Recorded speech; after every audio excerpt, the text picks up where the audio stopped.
નમસ્કાર, આપ જોઈ રહ્યા છો JKS news Gujarati. Surendranagar B division police ટીમની સરાહનીય કામગીરી. રિક્ષામાં 20 તોલાનો દાગીનાનો થેલો ભૂલી ગયેલ બહેનને પરત અપાવ્યો.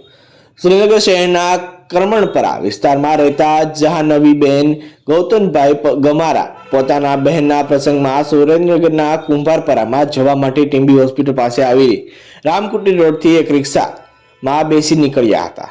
તેમજ તેઓની પાસે રહેલા થેલામાં 20 તોલા સોનાના દાગીના હતા અને દરમિયાન કુંભારપરા ખાતે આવી જહાનવીબેન રિક્ષામાં ઉતરેલા અને પોતાના 20 તોલા સોનાના દાગીના ભરેલ થેલો રિક્ષામાં જ ભૂલી ગયા હતા. આજથી જહાનવીબેન તાત્કાલિક Surendranagar city B division police સ્ટેશનના જણાવી હતી. ત્યારે પ્રોબેશનર નાયબ પોલીસ અધિક્ષક પીઆઈ એમએચ પઠાણે પોલીસ સ્ટાફને બોલાવી અલગ અલગ ટીમ બનાવી તપાસ હાથ ધરી હતી. જેમાં એક ટીમે કમાન્ડ કંટ્રોલ નેત્રમ સુરેન્દ્રનગર ખાતે જોવા મોકલી આપી હતી. તેમજ બીજી ટીમને પોલીસ સ્ટેશન વિસ્તારમાં પેટ્રોલિંગ રાખી બનાવની જગ્યાએ આજુબાજુમાં સીસીટીવી ફૂટેજ જોઈ અજાણ્યા રિક્ષાના નંબરની ઓળખ થાય તેવા પ્રયત્નો કરવામાં આવ્યા હતા.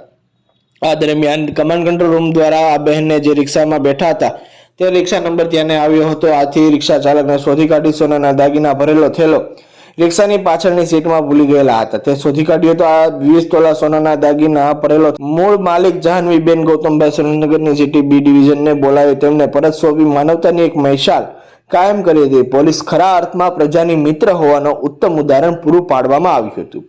આ કામગીરી પ્રોફેશનલ નાયબ પોલીસ અધિક્ષક Riti Gupte, PI M H Pathan, PSI R Dangar, ZL Odedara, ND Chudasama, Dilipsinh તેમજ અજીતસિંહ વગેરે પોલીસની ટીમ દ્વારા બહેનના દાગીના પરત અપાવેલા હતા. જેકેએસ ન્યૂઝ સાથે મહેશ ઉતરિયા, સુરેન્દ્રનગર.